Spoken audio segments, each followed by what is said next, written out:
Le, le fait que maintenant, Rabbi Nachman, il est arrivé à être Adam, c'est-à-dire à correspondre à la véritable identité de Adam, c'est-à-dire que Adam Kadmon, Hachem, il avait un plan. Qu'est-ce que c'est un homme? À quoi ça doit ressembler un homme? Hachem, il sait exactement à quoi il doit ressembler l'homme. L'homme parfait, Adam Kadmon, l'homme parfait, le modèle parfait de l'homme. Donc Rabbi Nachman, il est arrivé à être le modèle parfait de l'homme. Et il reçoit directement d'Hachem. Et après, il transmet à tous les tzadikim. Et après, ça se diffuse dans le monde. Mais le fait que maintenant, il est arrivé à sa place, il s'est trouvé seul et il s'est trouvé incompris et seul, même par ses propres élèves. Même ses propres élèves, ils ne le connaissent pas. S'ils connaissent de lui, c'est quand c'est pas un verset, c'est un tout petit peu, puisque on voit que le seul qui connaissait un petit peu Rabbeinu, c'est Rabbi Nathan, mais les autres, ils n'ont pas été tenus comme des gens, retenus comme des gens qui connaissaient Rabbi Nachman, même que c'était des grands élèves à lui. Mais l'approche qu'ils avaient de lui, elle avait rien à voir avec lui. C'est-à-dire, c'était pas du tout, on pouvait pas appeler leur approche quelqu'un qui connaissait Rabbi Nachman. Il n'y a que Rabbi Nathan qui connaissait un petit peu Rabbeinu. Il n'y a que lui, c'est tout. Et Rav Naftali peut-être aussi un petit peu. Mais il y avait tous les autres élèves ne connaissaient pas Rabbi Nachman, ils ne savaient pas qui c'était Rabbi Nachman. Pas, même qu'ils étaient proches de lui et l'écoutaient, etc., mais ils n'avaient aucune idée de qui c'était Rabbi Nachman. Donc ça, si vous voulez, c'est le cheminement de chacun d'entre nous. Ça, c'est si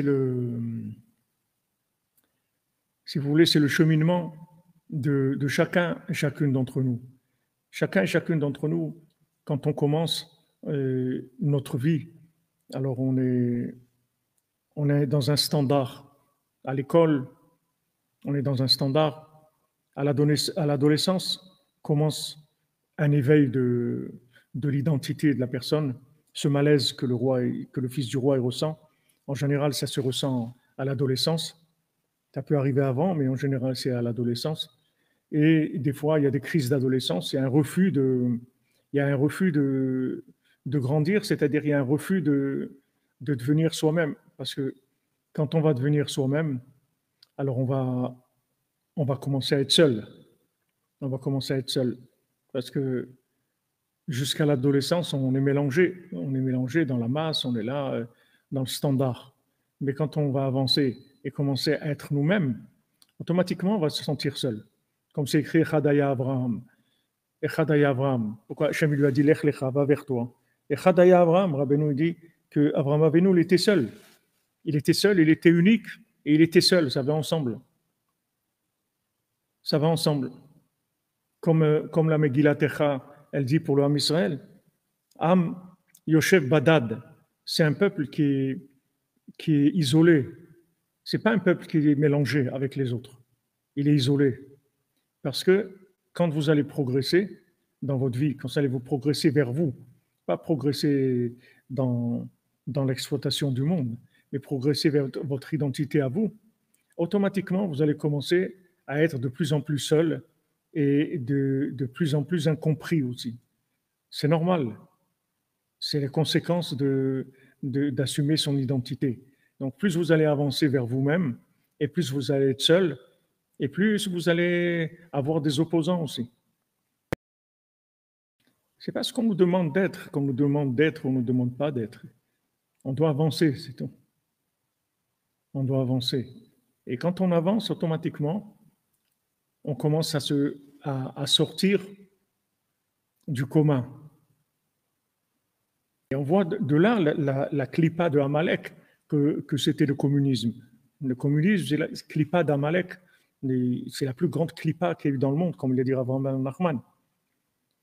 Quand ils ont commencé à danser, les Juifs en Russie, ils ont commencé à danser, ils ont dit, ouais, ça y est, on va avoir des droits comme tout le monde. On va avoir les mêmes droits que tout le monde.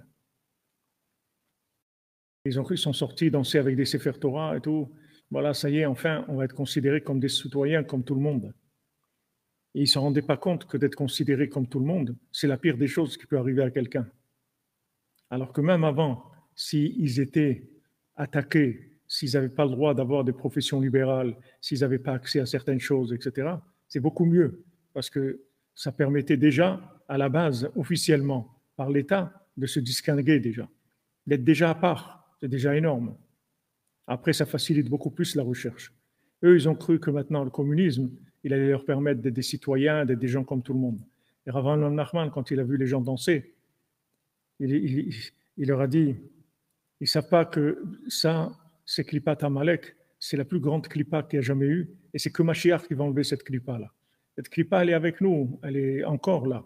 Et ce qu'on a en Israël, ce qu'on vit en Israël, c'est le communisme. C'est le système israélien, c'est le communisme. Le communisme, c'est quand on rend les gens communs. C'est tout. Il n'y a personne qui est différent. Et ça, c'est Amalek. Parce qu'en fait, à travers ça, Amalek, qu'est-ce qu'il veut? Il veut empêcher Dieu de régner dans le monde. Il veut empêcher Dieu d'être présent dans le monde. Shalom.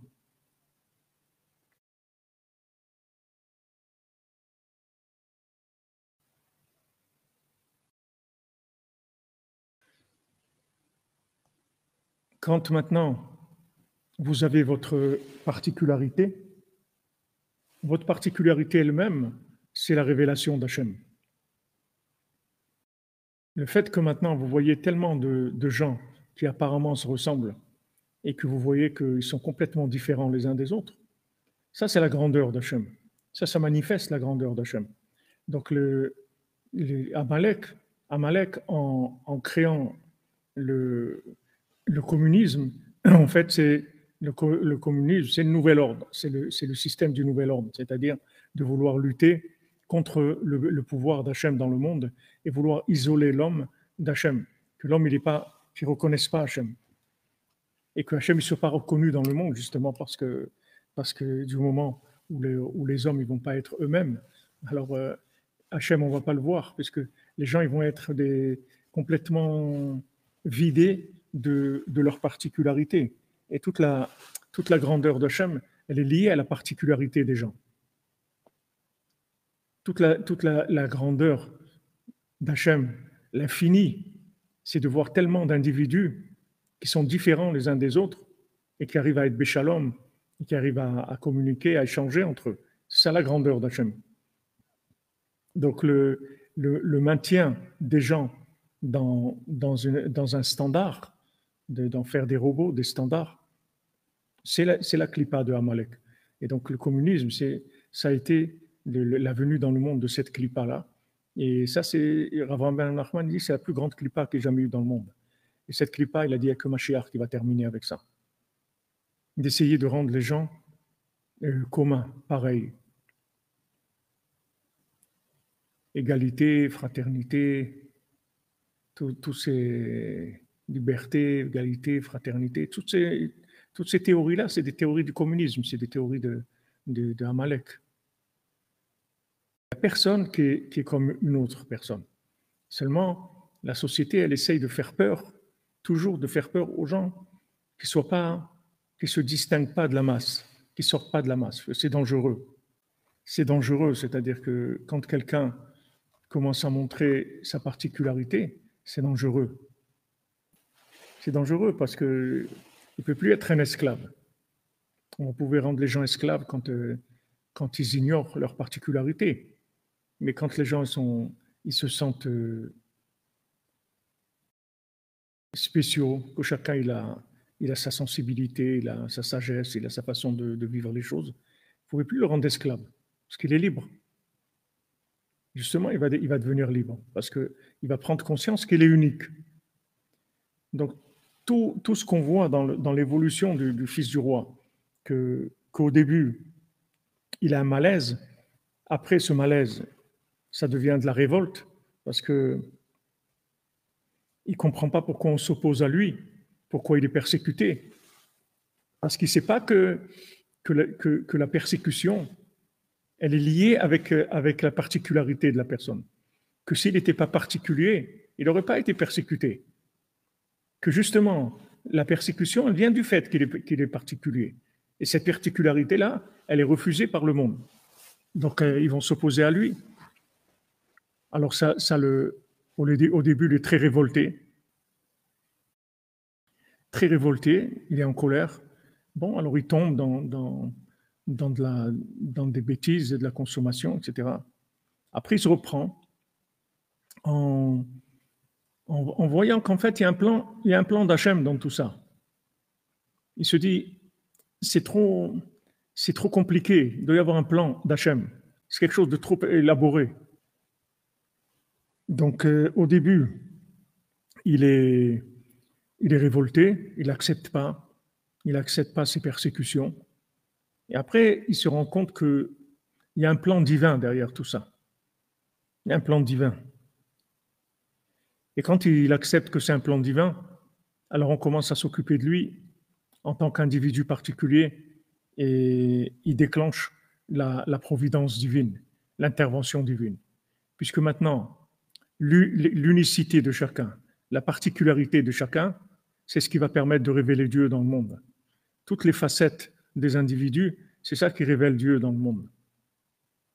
Comme on voit à Ouman, à Rosh Hashanah, le rabbin de Tchérin, il venait regarder chacun qui était là et il disait voilà, chacun, le visage de chacun, c'est une petite partie du visage de Rabbeinu. Tous ceux qui sont venus à Rosh Hashanah, à Ouman, alors chacun, il a dans son visage, il a un petit peu du visage de Rabbeinu. Alors dans le monde, dans toute l'humanité, c'est pareil. Chaque individu, il a en lui une partie du visage de Dieu. Tselem Elohim, il a une partie du visage de Dieu en lui. Mais pour que ce visage de Dieu il commence à se manifester, il faut qu'il accepte qu'il est unique et qu'il va avoir un chemin qui est unique et qu'il va avoir des opposants. Il va avoir aussi des vrais amis, il va rencontrer des vrais amis parce que une fois que les gens ont compris qu'ils sont uniques, alors ils sortent complètement de la compétition et de la guerre. Parce qu'il n'y a plus de guerre. La guerre, c'est pour Esav. Esav, il veut beaucoup. Il veut beaucoup parce que on parle de quantité, on ne parle pas d'unicité. On parle de quantité. Donc, chez Esav, il faut de la quantité. Chez Esav, il faut de la quantité. Il faut beaucoup de quantité. Parce qu'il n'y a pas de particularité. Il n'y a pas de particularité. Donc, comme il n'y a pas de particularité, on va travailler sur la quantité. Il n'y a que ça pour Esav. Mais la vérité, c'est pas ça. La vérité, c'est que chaque individu est unique et chaque individu, c'est une manifestation d'Hachem dans le monde. Et l'unicité de chacun, c'est lié avec Echad, que Hachem, il est Echad. Hachem, il est Echad, et dans chacun aussi, il est Echad. C'est-à-dire, quand chacun comprend qu'il est unique, en fait, c'est Hachem Echad. C'est Tselem Elohim, c'est le visage d'Hachem. Que justement, le fait que chacun est absolument unique, ça, c'est la révélation d'Hachem. Donc, dès que quelqu'un accepte ce statut-là, qui est le statut véritable de chacun et de chacune sur Terre, dès que chacun accepte ça, et s'il n'accepte pas, la vie, elle va lui faire accepter ça, s'il a de la chance, mais il va souffrir beaucoup pour arriver à ça, pour accepter ça. Comme on voit le fils du roi, il souffre pour arriver à là, parce qu'il résiste, il résiste. Comment maintenant être seul sur terre, se sentir seul sur terre? Que chacun, quand il dit Pirkei Avot, chacun il doit se dire le monde a été créé que pour moi. Difficile. Je suis seul sur terre, oui. Tu es seul. Tu es unique. Tu vas échanger avec des gens. Mais tu vas échanger avec des gens en étant unique, pas en étant commun. Tu vas échanger avec des gens libres. Des gens libres, c'est-à-dire des gens qui savent qu'ils sont uniques. Donc avec eux, tu vas pouvoir échanger. Mais c'est un échange qui n'a rien à voir avec la compétition. Il n'y a plus de compétition. Parce que la compétition, c'est justement lié au communisme. C'est-à-dire pourquoi maintenant il y a une compétition? Parce qu'on est tous pareils. Et voilà, celui qui va arriver le premier, et c'est plus fort.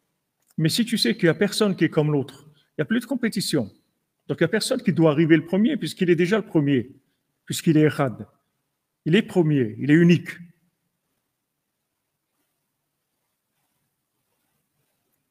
Donc dès que vous acceptez, vous prenez la responsabilité de votre unicité, c'est-à-dire de révéler en fait le Tselem Elohim qui est en vous, c'est-à-dire le visage divin qui est en vous, alors tout de suite, vous avez la providence divine qui rentre dans votre vie et qui commence à vous diriger.